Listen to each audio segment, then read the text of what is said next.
Nossa, isso vai ser bom. O curioso iceberg de mistérios do Chaves.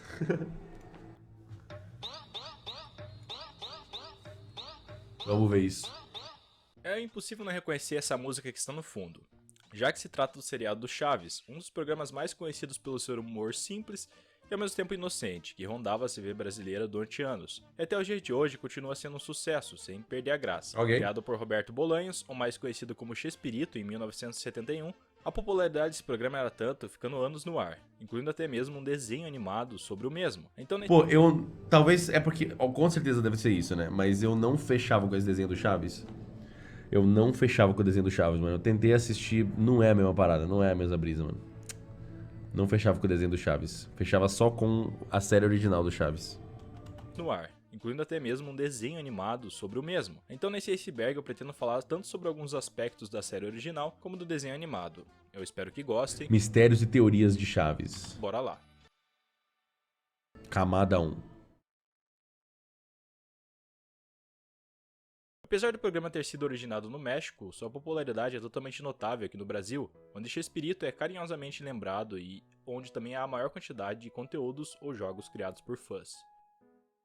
Não é novidade saber que o Chaves é a série onde foram tirados vários Clássico. conteúdos fora Clássico de shitpost de contexto, como você Chaves. pode ver, principalmente o desenho animado, encontrando assim várias imagens com memes por trás citando algo suspeito para um desenho. O Chaves Metaleiro foi O Chaves Metaleiro, porra! Pode crer, eu lembro dele. por muitos anos, onde na internet começou a viralizar a imagem de um homem argentino que se parecia muito com o Chaves. A princípio, devido à quantidade de pessoas que apareciam em suas redes sociais para comentar sobre a sua semelhança, ele ficava irritado. Mas com o tempo ele acabou aceitando, ao ponto de até mesmo se caracterizar como o personagem. O curioso é que quando ele foi chamado para o programa de noite aqui no Brasil, deu muita polêmica, porque pagaram o cachê para ele e no fim ele acabou não vindo, deixando assim na mão o programa, que já tinha se organizado para entrevistar ele. Devolva o cachê Chaves Metaleiro.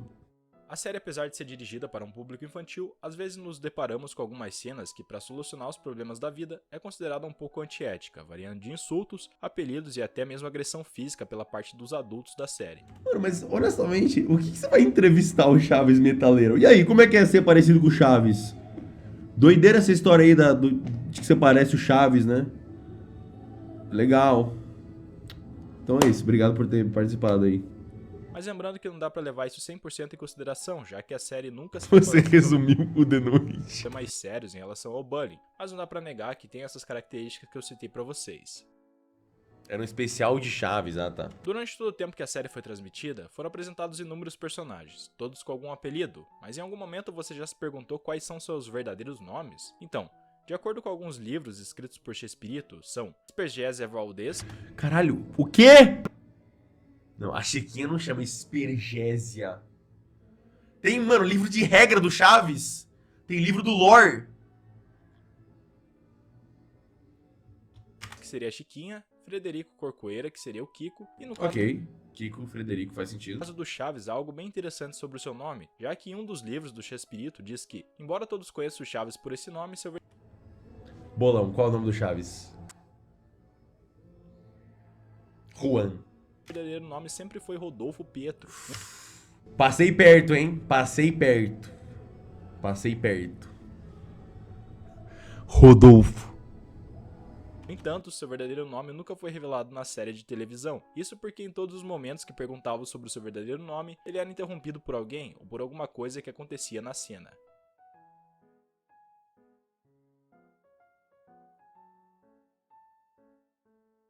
Embora esse tópico soe como uma creepypasta antiga de 2012, se diz que todos os personagens principais representam os 7 pecados capitais. 2, 3, 4, 5, 6, 7, 8.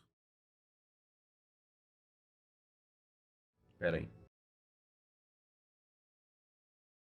Um deles sobrou aqui. Sendo esses a Chiquinha, como a ira, seu Madruga a preguiça, o Sr. Barriga a luxúria, o Nhonho a gula, a Dona Florinda a vaidade, o Kiko a inveja e por fim a Bruxa do 71 como a representação da luxúria. E na minha percepção faz sentido. Nossa, mas a imagem que ele botou tava tudo errado. A imagem tá toda errada. Mano, acho que não teve um que ele falou que tava certo, velho.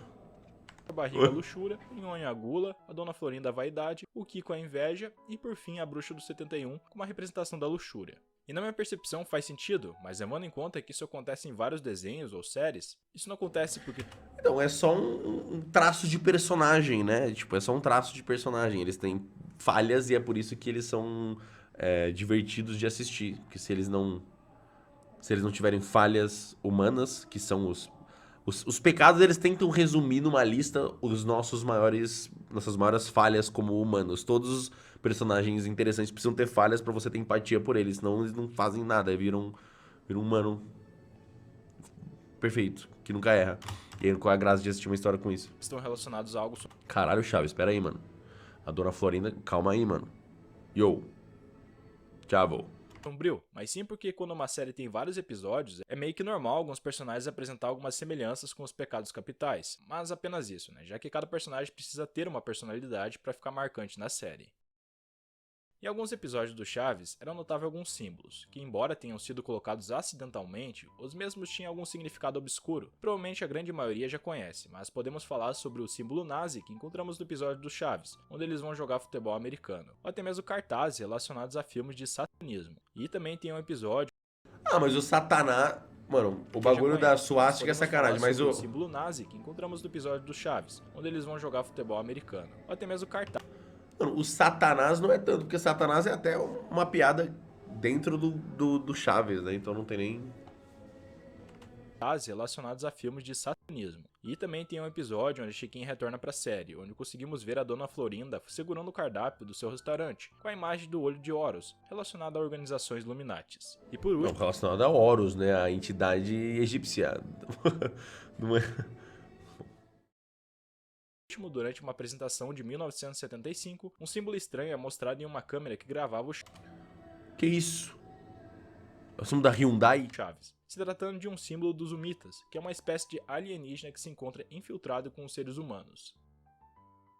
Há muitas teorias na internet sobre como Chaves conseguia viver em um barril, tendo até mesmo várias pessoas criativas que desenharam como seria o lado de dentro do barril. Mas obviamente que Chaves cabeçudo. isso nunca apareceu na série original. Só que também há uma teoria que esse barril tem uma conexão com a residência do número 8, no terceiro pátio da vila, onde Chaves viveu por um tempo com uma senhora, mas ela acabou falecendo. E por isso que todos conheceriam o Chaves como Chaves do 8, que seria o nome original em espanhol da... Mas ele fala várias vezes que ele mora no 8. Tem vários momentos na série que ele fala, não moro no bairro não, pô, moro no 8. Ele sempre fala isso. série, Chavo de Ocho.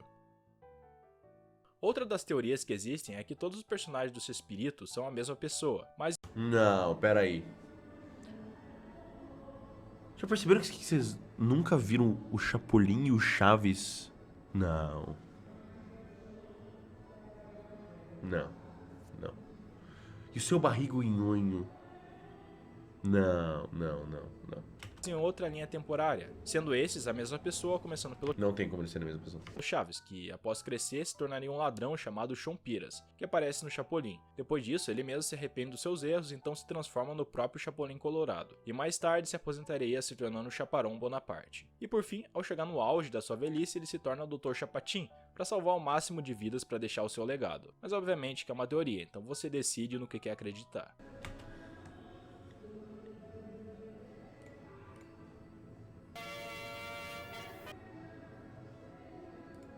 Ufa, não, tá safe. Eles não são a mesma pessoa. Então você existe de verdade, Chapolin Colorado? Não está me vendo? Tá, eles estão juntos aqui. Não, tá tudo bem, rapaziada. Tá safe. Nada a ver.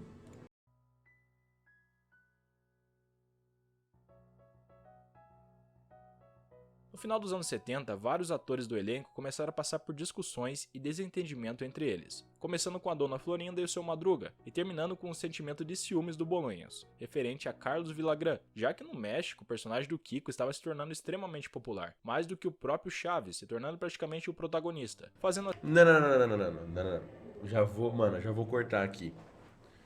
Esse é o clássico caso onde o coadjuvante é sempre mais querido pelo público do que o protagonista. Tipo, em todas as coisas. Sempre tem o protagonista, que é a cara da parada, mas o personagem que todo mundo mais gosta raramente é o protagonista. É sempre aquele outro personagem que tá ali junto, o coadjuvante. Mas se o coadjuvante vira o protagonista, não é a mesma coisa. Porque a ideia de um protagonista, na maioria das coisas, é que ele tem que ser levemente raso, pelo menos no começo, pro público se ver no lugar dele. O público se coloca no lugar do protagonista. E você normalmente não se acha a coisa mais foda na história. Você acha a pessoa que tá com você mais legal do que você mesmo. Então sempre tem o coadjuvante que vai fazer as coisas muito mais iradas e vai aparecer na hora certa e vai falar coisa foda. Porque ele não tá aparecendo o tempo todo, então não é enjoativo. Por isso que o protagonista não pode ser chato. Ele precisa ser um pouco mais raso em começo de história. Mas o Chaves, o Kiko nunca foi mais popular que o Chaves. Ele só talvez, tipo... De fato, mano, se fosse colocar qual eu prefiro, o Kiko ou o Chaves, o Kiko. Mas eu nunca ia assistir um desenho ou uma série onde o Kiko é o protagonista e é tudo sobre ele. Ia ser insuportável. Assim com que Roberto Bolanhos despedisse o Carlos Villagrán. Então Ramon, o Seu Madruga, deixou a série em 1979 por um ato de empatia em relação ao que aconteceu com o Kiko, né, rebatendo assim a arrogância de Bolanhos. Então o colapso da série foi bem evidente. Kiko e Seu Madruga então foram chamados para fazer uma nova série na Venezuela, dando lugar para uma nova série chamada Frederico Aqui Kiko, a qual o Kiko atuava de forma parecida na qual atuava no Chaves. E o Ramon, o Seu Madruga, que agora trabalhava em uma mercearia junto com o Kiko, e também com a mesma essência. Era notável que quando saiu a série animada do Chaves, a Chiquinha nunca aparecia, e todos começaram a perguntar onde estava a personagem, já que ela era uma personagem bem importante para a série. Mas da mesma forma que eu comentei com vocês no tópico anterior, é aqui que percebemos que Roberto Bolanhos não era tão amigável assim com o elenco, já que com o sucesso da Chiquinha, ela começou a fazer alguns programas solos, ou pelo menos fazia ponta dos seus personagens em alguns locais. E o Roberto se viu com ciúmes também, então resolveu não colocar a Chiquinha no desenho, e a Chiquinha então ficou com os direitos de imagem para si própria. Antes do lançamento da série animada, um episódio piloto foi lançado... Acho que é o contrário, não? Não acho que faz sentido esse argumento. Deve ter sido o contrário, tipo... Ela queria os direitos de imagem e não deixou ele colocar. Não faz sentido ele não colocar ela e entregar os direitos de imagem da personagem de graça pra ela. Quem ia tá perdendo é ele, porra. Não faz o menor sentido isso. Antes do lançamento da série animada, um episódio piloto foi lançado pelo estúdio Animax, e não pelo Anima Studios, que ficaram no comando no final do projeto. E nesse episódio podemos ver uma grande diferença dos personagens, os quais são os mais semelhantes de aparência com o seriado original. E até mesmo a própria Chiquinha aparece nesse episódio.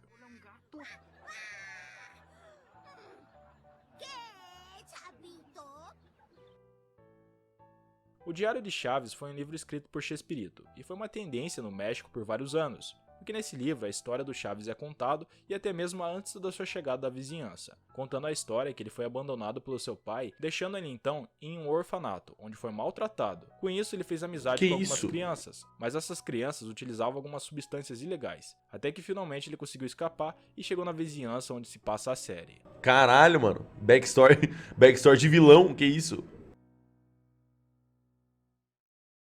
Um dos temas mais abordados na série original era sobre quem era o pai do Kiko. Em um episódio da série original, nos é apresentado um marinheiro chamado Frederico, onde em uma de suas viagens a trabalho ele foi até o mar de navio, mas nunca mais apareceu novamente. E não há muitas informações do seu paradeiro, mas acredita-se que Federico foi devorado por tubarões. O curioso é que isso mudou um pouco após o desenho animado, que por meio de um flashback que acontece no desenho, dá a entender que o seu pai na verdade era um leiteiro, e esse leiteiro no desenho é o próprio Seu Madruga. Mano, ele é parecido, né? Ele é parecido com o Kiko, achei. Meio que loucura, né? Pera, que por meio de um flashback que acontece no desenho, dá a entender que o seu pai na verdade era um leiteiro, e esse leiteiro no desenho é o próprio Seu Madruga. Meio que loucura, né? Yo.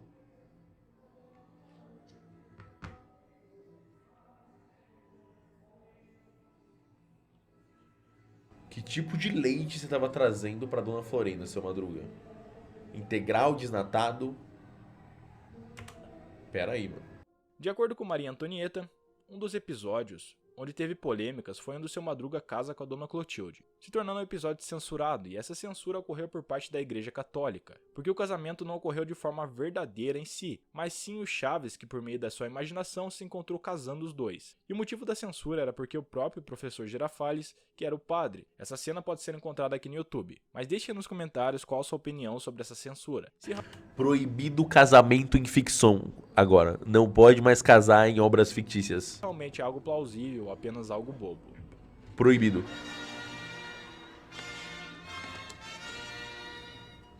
Não assista esse vídeo.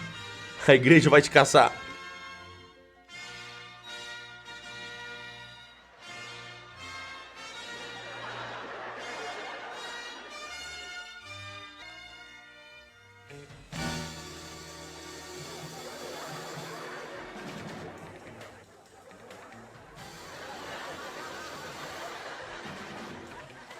Não acredito. Esse tempo todo você tava mamando um padre. O colar de Carlos Villagrán é um mistério já faz muito tempo. Poderia até mesmo ser adicionado ao tópico de mensagens subliminares, mas como é utilizado fora dos bastidores, é melhor comentar de forma sozinha. E é dito que o medalhão que o ator Carlos Villagrán usa teria algo relacionado com a morte do elenco, onde supostamente tem as letras iniciais dos seus nomes, e também estão em ordem das suas mortes. Mas isso foi totalmente desmistificado pelo próprio ator, já que ele mesmo mostrou seu colar, e que as iniciais dele se encontram em chinês, e que foi um presente da China. Nossa. No livro que eu mencionei anteriormente... Mano, olha Puta que pariu, velho. Ou quanto de tempo livre você tem que ter pra criar uma teoria da conspiração ao redor do colar que o ator do Kiko usa? No caso do Diário do Chaves, o próprio Roberto Bolanhos disse que a história do Chaves era inspirada em um menino que perguntou para ele se ele precisava de um engraxate para ilustrar seus sapatos. Roberto então concordou, e depois de pagar a criança, acabou deixando para trás o seu diário, no qual o próprio Roberto guardaria. Então pode-se dizer que a história do Chaves meio que é inspirada em fatos reais, ou pelo menos algumas partes. Nossa, agora a gente vai ver.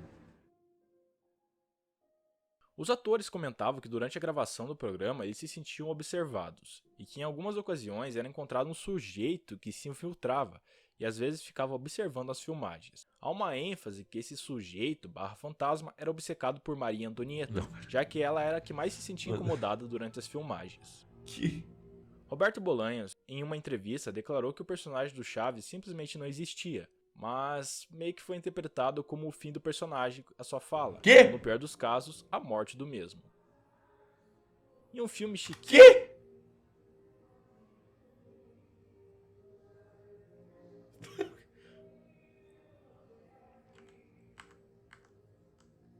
Mano, eu não entendi nada do que ele disse. Filmagens. Roberto Bolanhos, em uma entrevista, declarou que o personagem do Chaves simplesmente não existia, mas meio que foi interpretado como o fim do personagem, a sua fala, ou no pior dos casos, a morte do mesmo. Em um filme...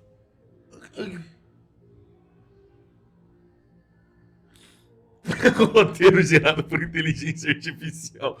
O quê? Ele disse que não existia o personagem e aí falaram que ele morreu? Bom, seguimos. No filme Chiquinha em Apuros é feita uma homenagem para Ramon Valdez, já que a essa altura Ramon já tinha morrido, e nesse filme é usada como uma forma de comprovar a morte do personagem do seu Madruga, já que no final do filme ela se encontra em um orfanato. Oye, cuéntame, ¿y tus papás? ¿Quién? Tus papás.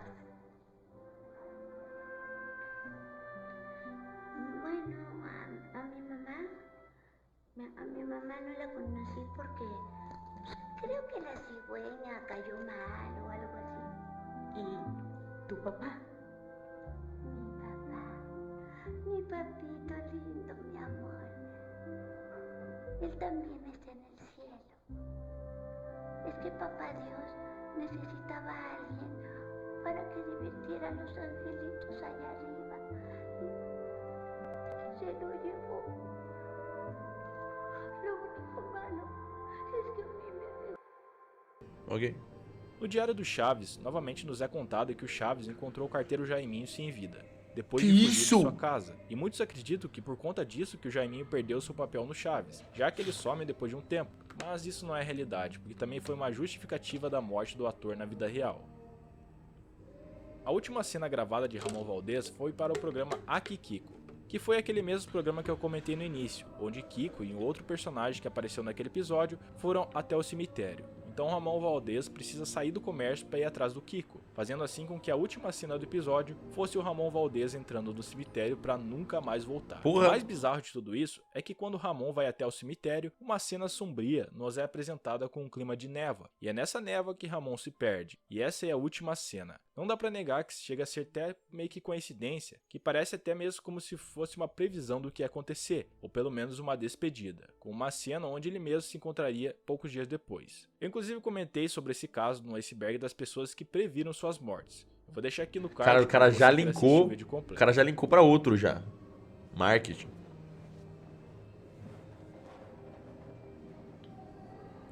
A membrana fina.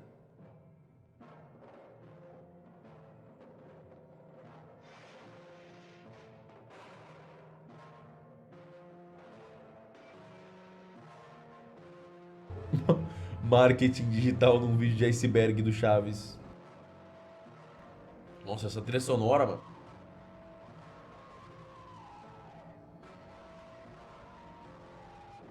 Que isso? É Death Grips?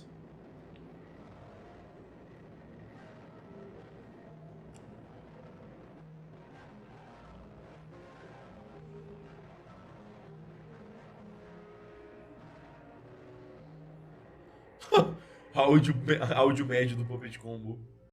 E pra quem não sabe, Ramon tinha câncer de estômago, diagnosticado 2 anos antes do ocorrido, devido à sua dependência do tabaco. Então, sem dúvidas, o Chaves é uma série que tem muitas polêmicas e curiosidades, por trás de uma simples série infantil. Pô, que bom que foi leve na real, né? Comparado com o iceberg médio, que é tipo, você sabia que essa pessoa, na verdade, foi esquartejada 3 vezes e vendida em pedacinhos. Foi até que ok, foi até que ok. Bom vídeo do meu mano Loquinho.